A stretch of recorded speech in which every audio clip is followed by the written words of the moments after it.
Saudara-saudari yang terkasih di dalam Kristus, bertemu lagi dengan saya, O'Neil, di dalam Renungan Harian Sulung. Kali ini renungannya saya berikan judul Pekerjaan dalam Kacamata Firman. Ya, kita semua pasti tidak pernah lepas dari pekerjaan. Semua orang perlu bekerja untuk mencari nafkah. Cuma pernahkah kita berpikir, sebetulnya pekerjaan kita itu apa sih sebetulnya? Apa sih meaning atau arti dari pekerjaan kita? Mungkin kita kebanyakan berpikir bahwa pekerjaan itu, itu kerja itu ya buat cari uang gitu. Cari uang itu supaya bisa makan gitu. Dan akhirnya buat bisa membiayai kehidupan keluarga, anak-anak bisa sekolah gitu. Itu sebenarnya semua nggak salah, saudara-saudari. Tetapi sebagai anak Tuhan dan murid Yesus, kita perlu melihat pekerjaan itu dari kacamata firman. Nah, di sini saya punya jurnal ya. Saya sering menulis jurnal, tapi di satu program atau di website yang namanya Evernote gitu. Ya, jadi di situ banyak sekali tulisan-tulisan saya. Waktu saya lihat lagi, ternyata ada satu jurnal saya tentang ayat-ayat tentang pekerjaan gitu. Sehingga ini mungkin menjadi dasar mindset saya waktu itu untuk memandang pekerjaan dan pelayanan saya. Nah, ayat-ayat itu apa aja? Ada 3 ayat di sini, saudara-saudari. Saya bacakan untuk saudara-saudari.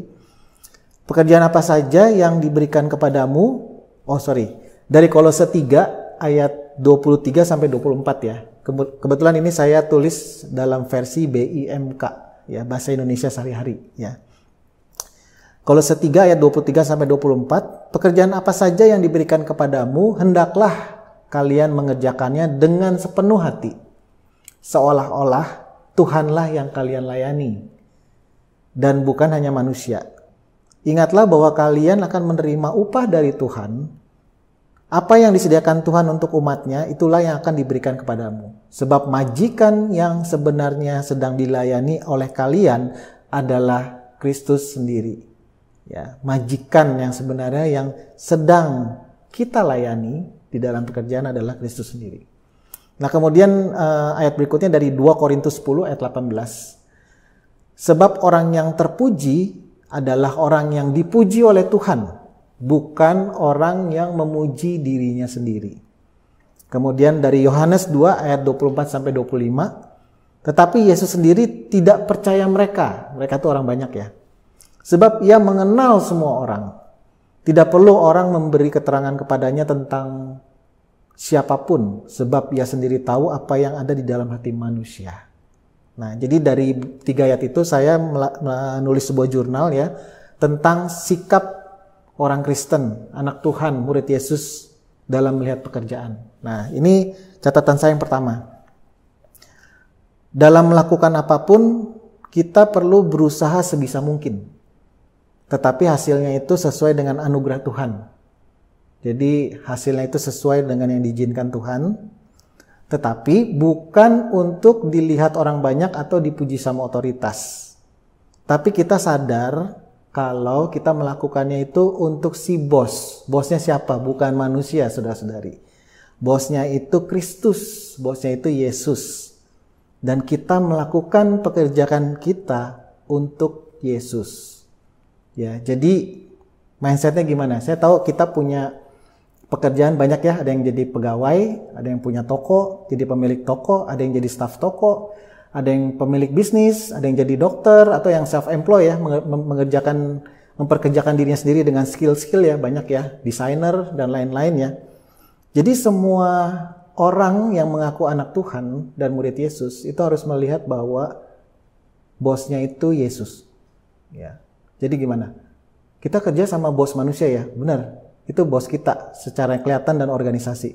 Tetapi waktu kita bekerja, kita sebenarnya bosnya itu yang sebenarnya itu bukan bos kita yang manusia itu, tapi Kristus atau Yesus. Nah, kita juga mesti tahu dong berarti bos kita itu maunya apa? Nah, kalau bosnya Yesus sudah pasti dia maunya kita jadi garam dan terang dunia yang mengenalkan Tuhan, mengenalkan Yesus dalam pekerjaan kita. Jadi pekerjaan itu sebetulnya adalah ladang misi. Ya. Jadi jangan pernah melihat pekerjaan hanya sekedar tempat mencari nafkah ya saudara-saudari, itu paradigma orang dunia gitu. Nah, jadi yang punya pemilik bisnis, yang punya toko, kan atasnya nggak ada lagi tuh bosnya. Jadi kan karena ya udah habis kan, karena ini kan yang paling atas kan, pemilik bisnis kan, owner gitu kan. Terus pemilik toko juga owner kan. Tapi jangan menganggap bahwa kita itu bosnya. Salah, karena menurut ayat ini, bosnya tetap Yesus. Jadi walaupun kita pemilik bisnis dan kita pemilik toko, tetap ada bosnya, yaitu Yesus gitu. Nah, kita mesti tahu, tanya sama Yesus, bagaimana menjalankan bisnis ini, menjalankan toko ini, supaya pegawai-pegawai saya, klien saya, konsumen saya, makin kenal Yesus melalui cara saya melayani mereka. Atau menggaji mereka, atau memakmurkan karyawan kita gitu. Nah, ini mindsetnya gitu ya, saudara-saudari ya. Jadi jangan melihatnya dari yang kelihatan. Bosnya itu bosnya itu Tuhan. Bosnya itu Yesus gitu, bukan manusia. Karena itu bagi pegawai-pegawai, karyawan-karyawan yang disuruh sama bosnya untuk melakukan kebohongan, kecurangan yang tidak sesuai dengan kebenaran firman Tuhan, karena kita tahu waktu kita bekerja itu bosnya bukan manusia, maka kita berani menolak dan mengambil tindakan untuk menegakkan kebenaran, saudara-saudari. Karena bosnya itu selalu Yesus. Nah, ini poin pertama, saudara-saudari ya. Jadi berbeda sekali dengan paradigma orang dunia yang melihat bahwa bosnya itu manusia gitu. Beda banget, saudara-saudari. Itu yang pertama ya. Bosnya itu Yesus gitu, dalam pekerjaan kita. Yang kedua, kalau sudah achieve, udah bisa melakukan sebuah karya ya, kita tidak perlu memuji diri kita sendiri, saudara-saudari. Nggak perlu cerita-cerita ke orang gitu. Oh, aku udah melakukan ini, aku sudah sukses ini, aku sudah tembus tender ini, aku sudah salesnya targetnya sudah tercapai, aku omset bulan ini. Itu nggak perlu, saudara-saudari, karena di sini dibilang tidak perlu memuji diri sendiri. Baik di dalam hati kita sendiri, muji diri kita sendiri, atau di depan orang lain gitu. Biarlah pujian itu datang dari Tuhan. Di sini saya tambahin, di dalam keheningan. Ya, kalau dipuji orang banyak kan di keramaiannya.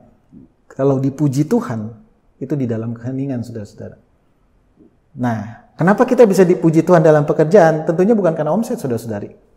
Cara ngitung omsetnya kerajaan surga itu beda dengan omsetnya di dunia. Kalau omset di dunia ngitungnya nominal uang atau berapa produk yang terjual. Tapi omsetnya kerajaan surga itu, yang dihitung itu adalah berapa orang yang mengenal Tuhan, mengenal kasih Tuhan lewat perkataan perbuatan kita dalam pekerjaan.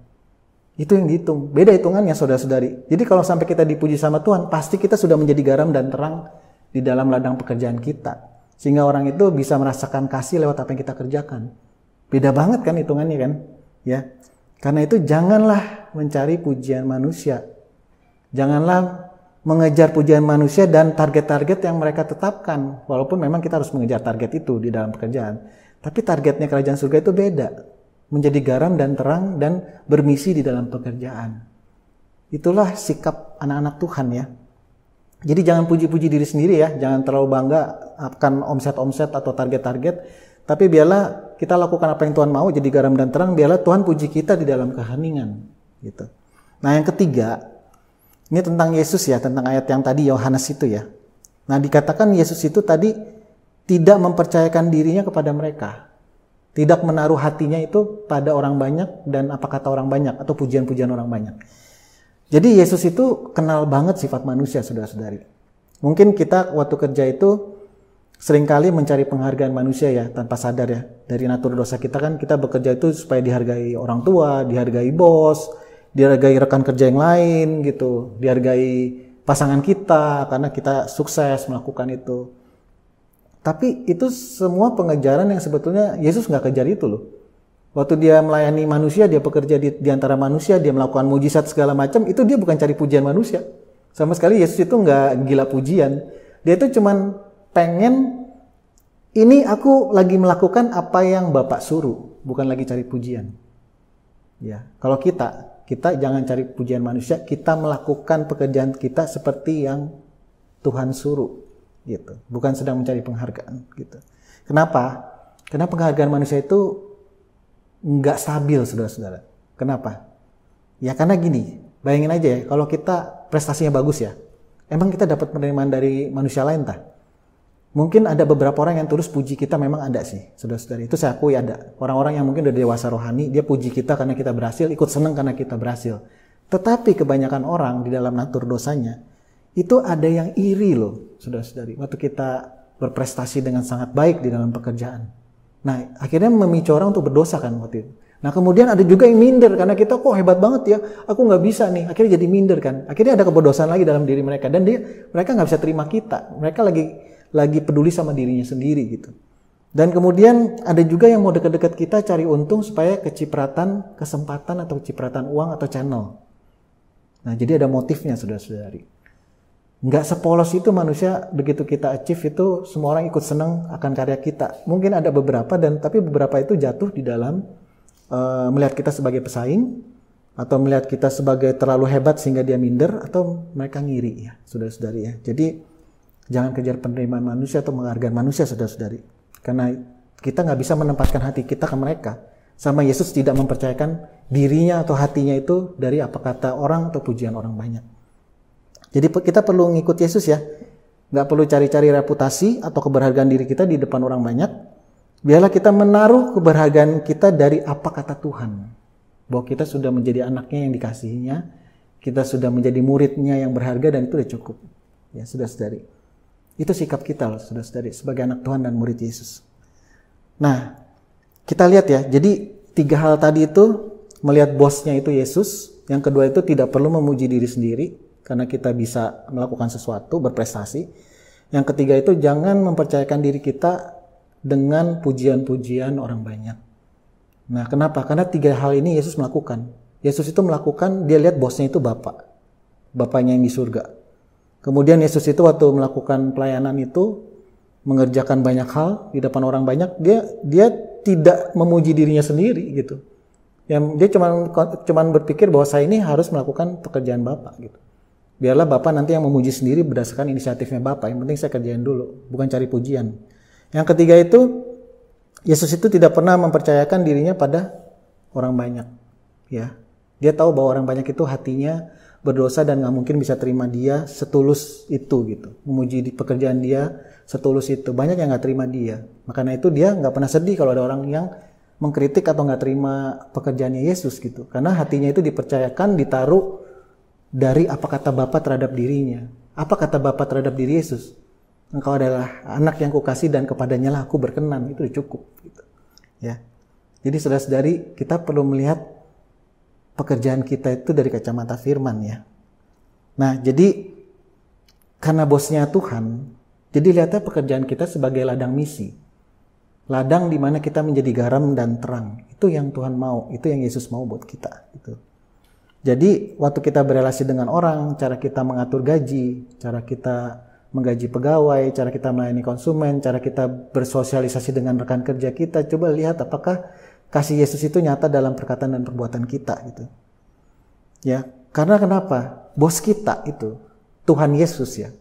Itu adalah bos yang mau dikenal sama orang-orang di dalam ladang pekerjaan kita. Nah, ini yang dibilang misi ya. Karena itu kenapa bos ini pengen dikenal loh. Ya melalui apa? Perkataan sama perbuatan kita harus mirip dia. Baru orang-orang bisa kenal, oh ini toh orang Kristen toh, Tuhannya Yesus gitu. Ya jadi bos kita itu ingat ya, pengen dikenal oleh orang-orang di dalam ladang pekerjaan kita ya. Jangan lupa kenalin ya saudara-saudari ya. Jangan kenalin cuma bos kita yang manusia itu. Ayo kita kenalin bos kita yang Yesus Kristus ini loh gitu. Nah tentunya dengan pemahaman seperti ini, dengan mindset seperti ini, melihat pekerjaan di dalam kacamata firman, tentu kan sikap kita, mindset kita, cara kerja kita, perilaku kita, itu waktu bekerja nggak akan sama seperti orang-orang dunia. Orang Kristen pasti cara kerjanya beda, cara memperlakukan orang lainnya juga beda dalam pekerjaan. Karena itu dia bisa jadi garam dan terang dan orang bisa ngerasa dikasihi gitu waktu bekerja dengan kita. Ya. Nah, saudara-saudari, ini beberapa mindset dari jurnal saya yang bisa saya sharingkan buat saudara-saudari, semoga bisa menjadi bekal ya. Kita anak-anak Tuhan itu, murid-murid Yesus itu juga harus mirip seperti Yesus. Gitu. Mari kita berdoa. Bapak, terima kasih karena kami hari ini mendapatkan hikmat bagaimana memandang pekerjaan kami sebagai ladang misi, sebagai ladang di mana kami mempunyai kesempatan untuk menjadi garam dan terang dunia. Maafkan kami kalau selama ini kami memandang pekerjaan kami hanya sekedar ladang untuk mencari nafkah dan menghidupi keluarga. Biarlah Tuhan membukakan hati kami supaya kami bisa mengenalkan Engkau, bos kami yang sesungguhnya, kepada setiap orang di dalam ladang pekerjaan kami. Terima kasih ya Tuhan atas anugerah pekerjaan yang telah Kau berikan. Di dalam nama Tuhan Yesus kami telah berdoa dan mengucap syukur. Amin. Tuhan Yesus memberkati saudara-saudari sekalian.